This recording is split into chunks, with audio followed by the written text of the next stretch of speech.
Buenos días a todas y a todos, también incluyendo a los cientos de vosotros que están viéndonos en streaming desde Agora News. Es un gran honor para mí poder entrevistar a Denis Royo, también conocido como Jaromil.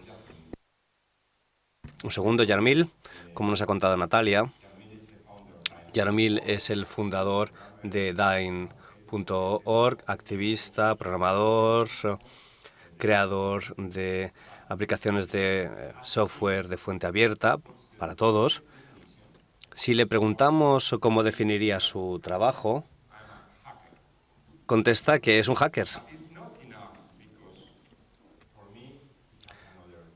Y para mí esto quiere decir otra cosa. Para mí él es un discípulo excepcional de otro italiano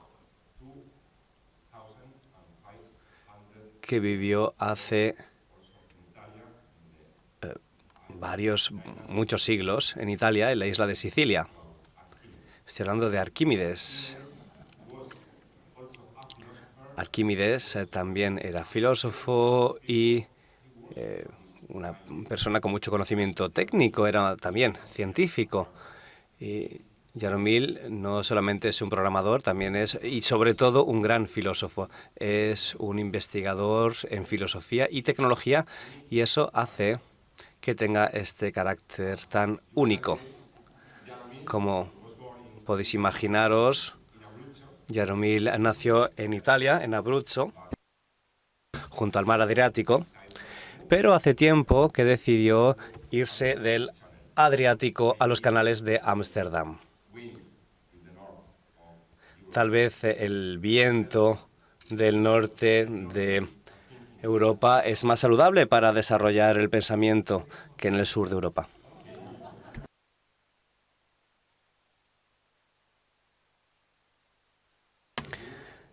En primer lugar, para la entrevista, Jaromil tenía algunas ideas que quiere compartir con vosotros, así que tienes ahora, Jaromil, la oportunidad de mostrar a la audiencia lo que piensas. Gracias por esta presentación, que es todo un lujo. Voy a intentar estar a la altura de las expectativas tan altas para introducir mi concepto. Llevo trabajando 10 años en él. Es la soberanía algorítmica, que es el tema de este evento, también es la soberanía. Y me gustaría declinarlo en algoritmos. Si podemos ver la primera imagen, esta es una obra de arte de un artista polaco que creo que refleja muy bien los riesgos de los algoritmos cuando utilizan su poder sobre nosotros o sobre nuestros hijos o nuestros alumnos. En este caso tenemos un juego que crea un incentivo para que la gente utilice la geolocalización en una ciudad para ir ganando puntos. Y esos puntos pueden no tener nada que ver con la forma en la que están hechas nuestras ciudades. Cuando Pokémon Go se puso de moda en 2015, una cosa así, los alcaldes de Nueva York y de Ámsterdam tuvieron que emitir advertencias a las fuerzas del orden porque se encontraron niños cruzando vías buscando Pokémon. Vías de tren. Y esta es una imagen muy clara de cómo un algoritmo puede crear un incentivo que no tenga nada que ver con nuestras sociedades. En el caso de las ciudades, hablamos de sociedades. Y esto nos muestra cómo la tecnología puede ser también un instrumento de colonización. El remedio para esto es, sin duda, apropiarse, traducir y democratizar. Aquí me gustaría que hiciéramos un paralelismo entre los algoritmos y las leyes. Los algoritmos eligen lo que aparece en nuestra pantalla, en nuestro feed, a veces qué foto de nuestro pasado va a aparecernos por la mañana, y eso tiene mucho poder sobre nosotros, igual que las leyes tienen poder sobre nuestras decisiones. personales y profesionales. Y necesitamos procesos democráticos sobre las leyes y también sobre los algoritmos. Y me gustaría basar el concepto de soberanía en esto, no desde la reivindicación populista de que hay que evitar el control, sino porque tenemos que democratizar la forma en la que decidimos las leyes en el espacio digital.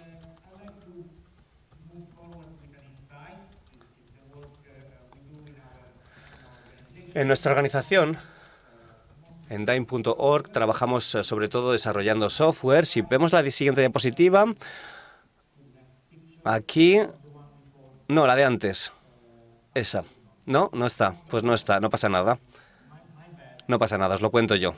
Me he equivocado. Podemos dejar la de antes, la del Pokémon. Bueno, lo que quería montar era una campaña de reciclaje en Europa. La campaña reutilización de hardware, de material, que es muy importante en los programas de la Comisión Europea.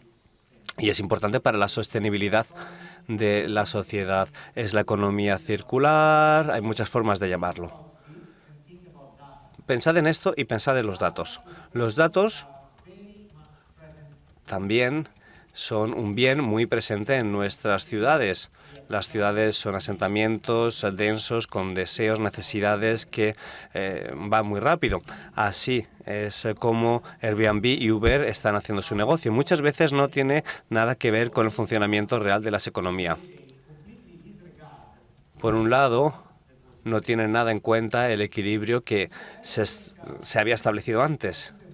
Es un negocio que se basa en una privatización aún mayor de nuestra vida. Como por ejemplo en Tinder, donde elegimos la persona y la evaluamos con el dedo a la derecha o a la izquierda.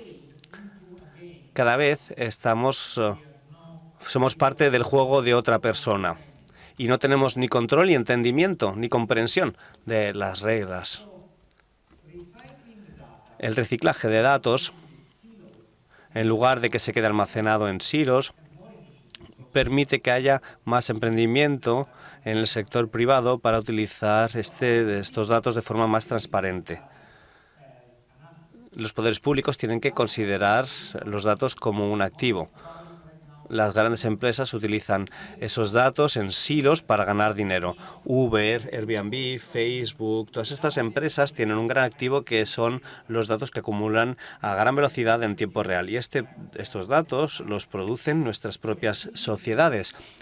Así que, como la iniciativa de Open Data y todo esto, tendría que ser utilizado por y para las comunidades. Cuando vemos los mapas de Google y todo eso, se tendría que utilizar de una forma circular. Y creo que esa sería la forma de proceder desde ahora al futuro en la capitalización de datos, con algoritmos que no se nos escapan al control. Tu pensamiento a mí me suena un poco a una expresión latina que probablemente conozcas, que es una expresión que es Deus ex machina. Es una expresión que aparece en Medea, una obra del dramaturgo griego Eurípides, y se refiere a que cuando tenemos cierta perspectiva de lo que está ocurriendo al final de una obra, de repente aparece un héroe o un dios y cambia la historia. Y a lo mejor este personaje que aparece y nos cambia la historia en este momento de nuestra vida puede ser la inteligencia artificial. O tal vez haya otros que sean más importantes para la historia. ¿A ti qué te parece? Pues un comentario muy interesante. Muchas gracias. Ya estamos aquí encajando. Es una pregunta para un filósofo, claro. Gracias.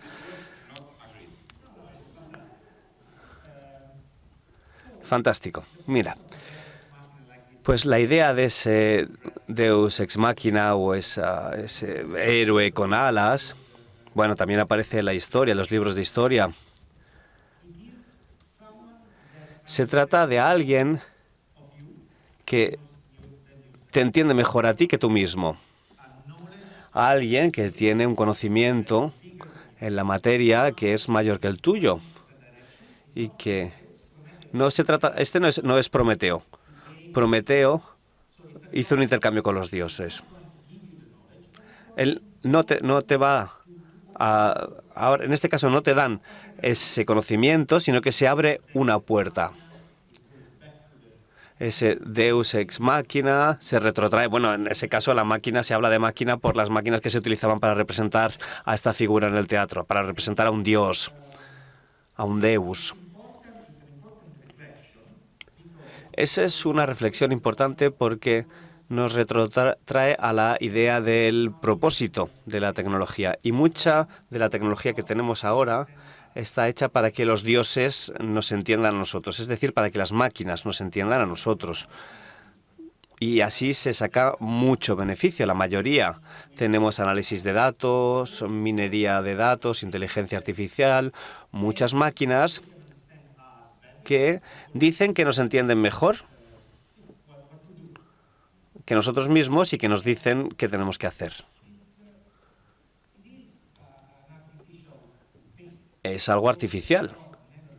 Y, por supuesto, los dioses nunca intervinieron para intervenir en una dirección o en otra, como ocurre en la historia griega. Creo que para nosotros, como sociedad moderna, es importante que veamos cómo podemos entender las máquinas, que podamos invertir esta tendencia y desarrollemos organizaciones como cibervoluntarios que ayuden a la gente a entender las máquinas, porque solo así tendremos un proceso democrático sobre lo que hacen las máquinas. Es importante que consideremos la inteligencia artificial no como un dios, que es lo que quieren vendernos, como si fuese alguien que sabe más de nosotros que nosotros, sino como la inteligencia artificial, como el Deus ex machina del teatro, es una máquina sintáctica que puede crear una gramática, una estructura sintáctica que saca de una gran cantidad de ejemplos. No es un ser inteligente, no es una inteligencia por definición. Jaromil, por favor, voy a traer aquí la opinión pública. Y me hace pensar dos cosas esto. Podemos trabajar en la tecnología para que la gente entienda mejor a las máquinas, o podemos trabajar en la tecnología para que las máquinas entiendan mejor a la gente.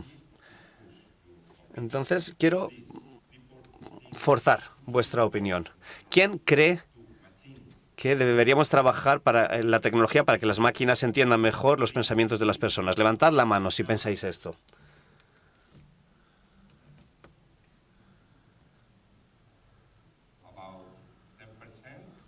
Un 10% más o menos cree que deberíamos trabajar en máquinas para que entiendan mejor a la gente. Y ahora, por otro lado, quiero preguntaros, ¿quién cree que tendríamos que trabajar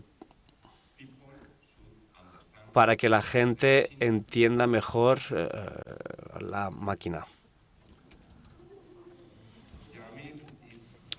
Jaromil está en este lado. Por favor, desarrolla un poco esta idea. ¿Por qué es tan importante que entendamos nosotros a la máquina?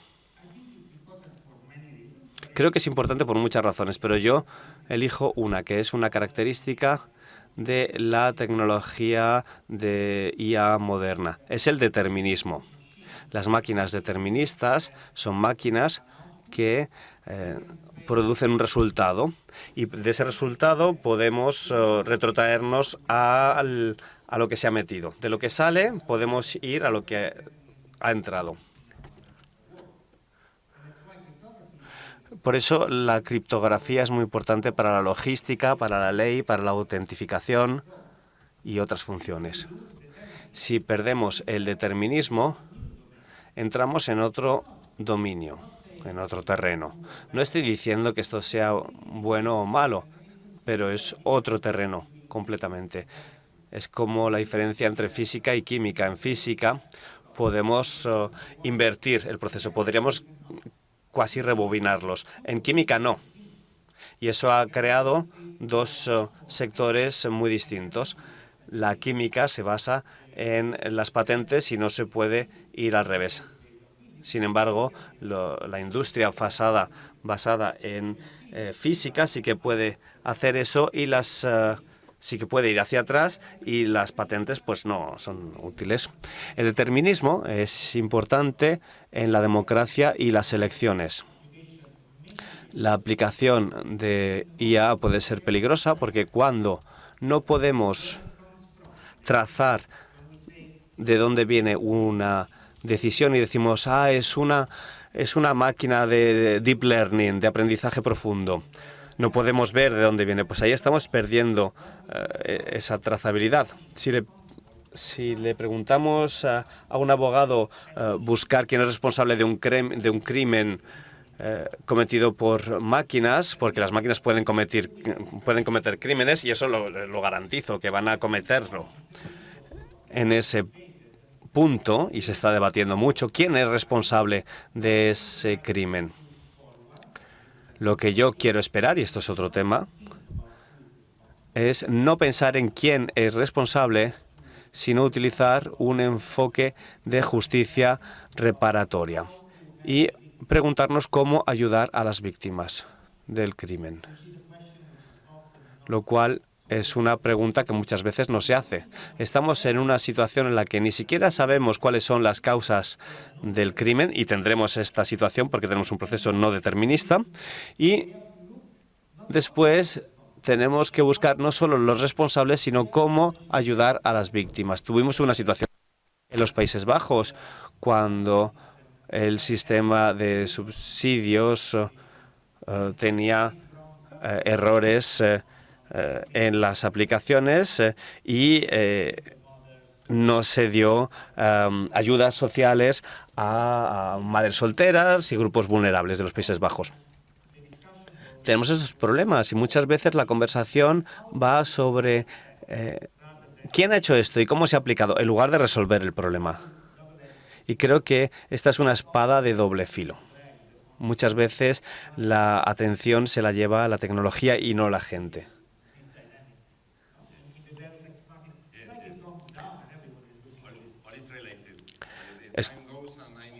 Bueno, el tiempo pasa y te tengo que hacer una última pregunta. Porque, bueno, yo sé que la gente quiere hacer muchísimas preguntas, pero yo te tengo que hacer una más, porque al principio nos hablaste de la soberanía de algoritmos, la soberanía algorítmica, y anoche hablamos del término algoritmo. Es fascinante el nacimiento de este término. ¿Podrías explicárnoslo? Es de Muhammad bin al-Khwarizmi, que fue un astrónomo de la dinastía Abbasí en Bagdad. En el siglo XVI descubrieron mucho sobre algoritmos, escribió un tratado sobre álgebra. En aquel momento esta sociedad estaba floreciendo y la investigación y la ciencia recibía una financiación adecuada. Bueno, Tinder se lo debemos a los musulmanes, ¿no? Esa es la conclusión.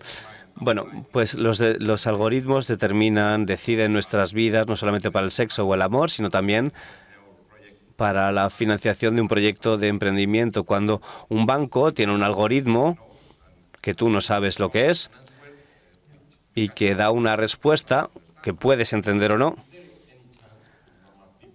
¿la gente normal tiene alguna posibilidad de lograr esa soberanía algorítmica? Sí, simplicidad. Yo soy un gran fan del minimalismo.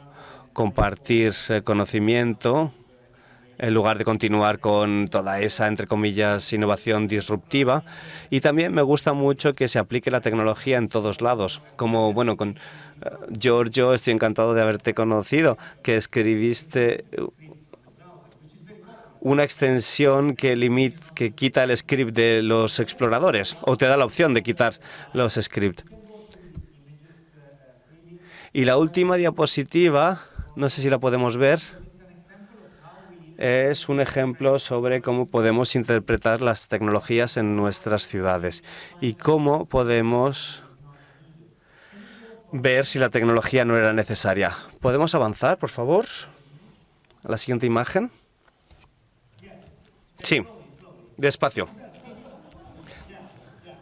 Bueno, estas son ciudades de Europa. En los 70, los coches eran la última tecnología, los coches para todos, así que los coches se aparcaban en todos lados. Hicimos mucho sitio a los coches y luego nos dimos cuenta de que quitar esta tecnología de nuestras vidas mejoraba nuestras vidas. Si utilizamos la tecnología en todos los lados, tal vez después entendemos, dentro de 30 años, que, bueno, que la inteligencia artificial en muchos casos contaminaba nuestras vidas. Jaromil, nos quedan solamente unos minutos y tenemos muchas preguntas que te quieren hacer. Ahí tenemos la primera pregunta. Preguntas rápidas y respuestas rápidas, por favor.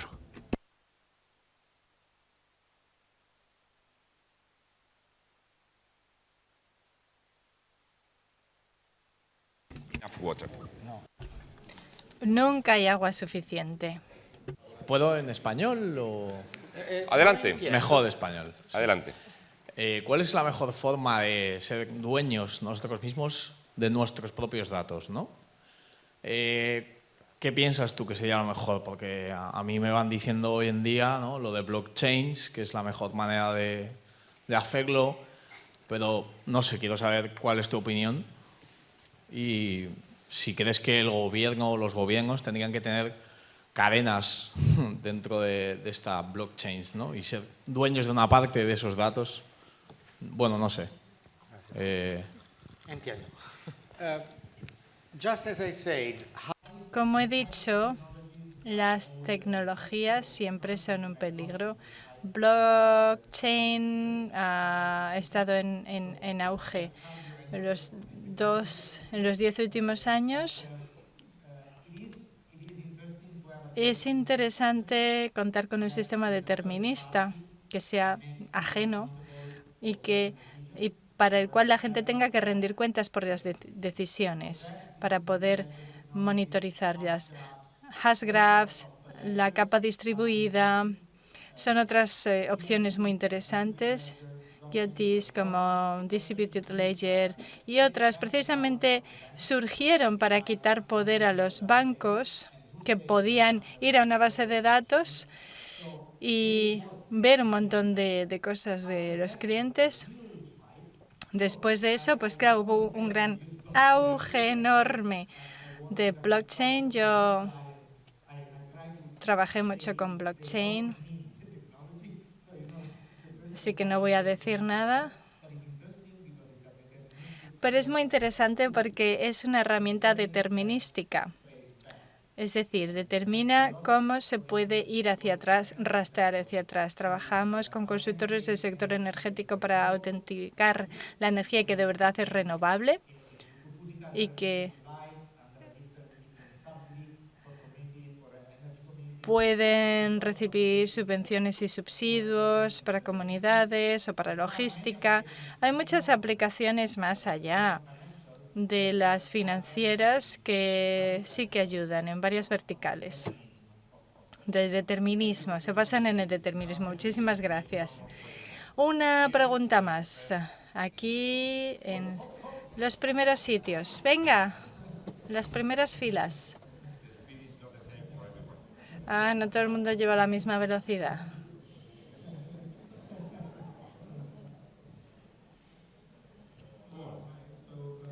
Hola, muchísimas gracias porque ha sido un debate filosófico que me ha dado pie a pensar muchas cosas. Pero una cosa que aprendí en el instituto con un profesor es que decía que incluso la fórmula final del universo, la fórmula definitiva, se podrá resolver en algún momento. No así los problemas de las personas. Y a mí eso me dio mucho que pensar.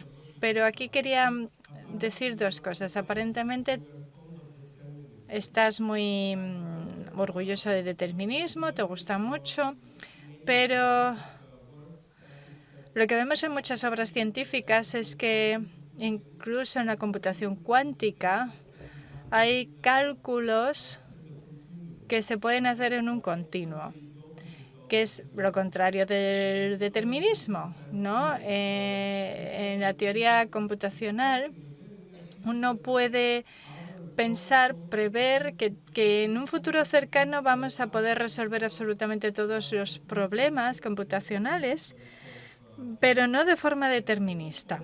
Eso por una parte. En segundo lugar, las relaciones humanas. Tú has hablado de las máquinas, de entender a las máquinas. Yo he visto vídeos de YouTube sobre el narcisismo, que también es parte de la naturaleza humana, y es como, dicen que es como la inteligencia artificial. O sea que a lo mejor no nos resultaría tan difícil ver la diferencia, porque tenemos que intentar entender también a las personas que tienen ese tipo de, vamos a llamarlo comportamiento o funcionamiento interno.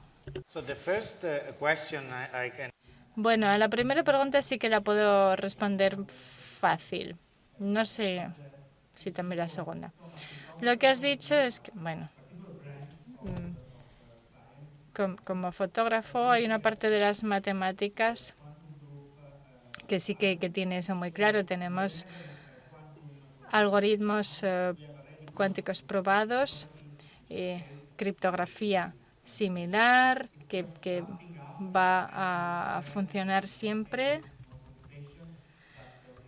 Siempre vamos a necesitar más capacidad de cálculo, computación, pero sí que se va a poder hacer. Pero la parte determinística no va a ser tan fácil, obviamente, porque hay muchas empresas que no van a querer entrar en ese juego. Yo creo que lo otro sí que llegará pronto. No creo que empecemos a ver resultados notables antes de 4 o 5 años. Sobre la segunda pregunta, pues sí, ahora esto me hace pensar que la inteligencia artificial, claro que de alguna manera es narcisista. Llegará un momento en que a lo mejor podemos hackear la IA preguntándole si es narcisista o haciéndole creer que hemos entendido que es narcisista, no sé. Lamentablemente no tenemos tiempo, tenemos que ir al descanso, pero Jaromír estará aquí a vuestra disposición estos 2 días, así que simplemente un gran aplauso.